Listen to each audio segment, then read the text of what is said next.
Years passed. Harry grew up in misery under the care of Uncle Vernon, Aunt Petunia, and their spoiled son Dudley. He slept in a cupboard under the stairs and lived a life of neglect. On his 11th birthday, strange letters began arriving for him, but his uncle destroyed them all, terrified of their secret. Then, on a stormy night, everything changed. A giant named Hagrid appeared, bringing news that would change Harry's life forever. Harry was a wizard, the son of James and Lily Potter, and he had been accepted into Hogwarts School of Witchcraft and Wizardry. Harry turns sharply. Hermione? Harry, you shouldn't be here this late. Harry, I couldn't sleep. Something feels different tonight. The air hums with unseen energy, a faint shimmer drifting through the hall. Ron, tell me I'm not the only one who heard that. Hermione. It came from the forest. We should tell Professor McGonagall. Harry. No. We find out ourselves. Hogwarts is our home. If something's wrong here, we fix it. They step into the cold courtyard. Moonlight washes the stone towers in silver. Leaves whisper. A shadow moves near the gate. Run. Brilliant. Ghosts again, Hermione. Not ghosts. Something else. They cross the bridge and enter the forbidden forest, wands glowing softly. Mist curls around their feet. Hermione. Lacroons carved into the trees. These are protective symbols. Ron. Protective or warnings. Harry. Either way, we're already here. A whisper drifts through the fog. Voice. The circle is not broken, yet. Run. Wonderful. Talking trees. Deeper in, a ruined tower rises from the fog, glowing faintly. Harry. This place. It's not on any Hogwarts map. Hermione. These carvings. The circle of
Thunder roars over Godric's Hollow. The night burns with green light as Lord Voldemort storms through the small house, his eyes glowing like fire. James Potter shouts, Lily, take Harry, and run. He raises his wand, but the Dark Lord strikes first. A flash of green light, and James falls. Lily holds her baby close, tears streaming. Not Harry, please, he's just a baby. Voldemort sneers. Stand aside. She refuses. The killing curse hits her. But when Voldemort turns his wand toward the child, the spell rebounds with a blinding explosion. The house collapses into silence as the Dark Lord disappears into smoke. The scar is left behind, lightning-shaped, the mark of survival. Years later, Harry wakes under the stairs, unaware of the legend he carries. Aunt Petunia screams, Up! Get the breakfast ready. Dudley laughs, counting his birthday presents. Harry keeps quiet, his life full of chores and loneliness, but strange things happen around him. Glass vanishes at the zoo. His hair grows back overnight. Lights flicker when he's angry. One day, a mysterious letter arrives, addressed to Mr. H. Potter. The cupboard under the stairs. Before he can read it, Uncle Vernon snatches it. No post for you, he yells. But the letters keep coming. Hundreds fly through the chimney and windows. The Dursleys panic and flee to a broken house on a distant island. That night, a thunderous knock shakes the door. A huge man steps inside. Sorry about that. Rubeus Hagrid, keeper of keys and grounds at Hogwarts. He smiles and hands Harry a cake. Harry blinks in confusion. I think you've made a mistake. I'm not a wizard. Hagrid laughs. Not a wizard. Never made anything happen when you were scared. Harry remembers the glass vanishing at the zoo. Hagrid leans closer. You're a wizard. Inside Gringotts Bank, goblins guard piles of gold. Hagrid opens a vault filled with coins. All yours. Your parents left it for you.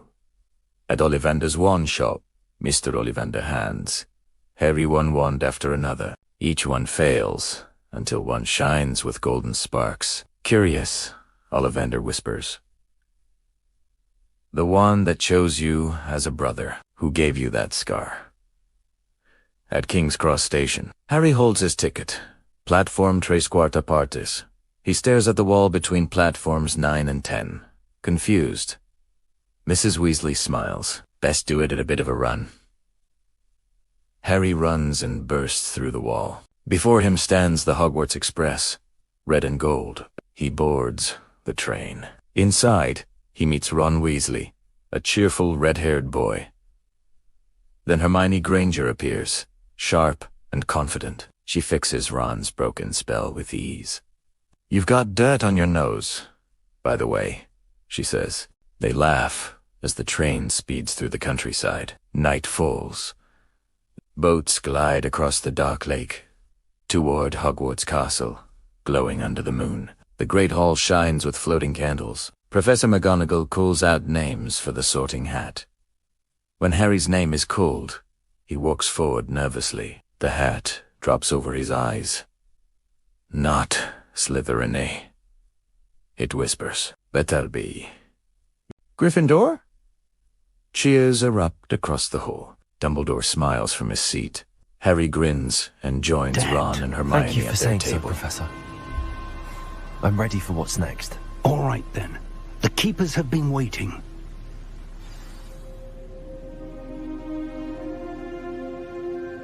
You have completed all of our trials, and you have done so under circumstances even I did not foresee.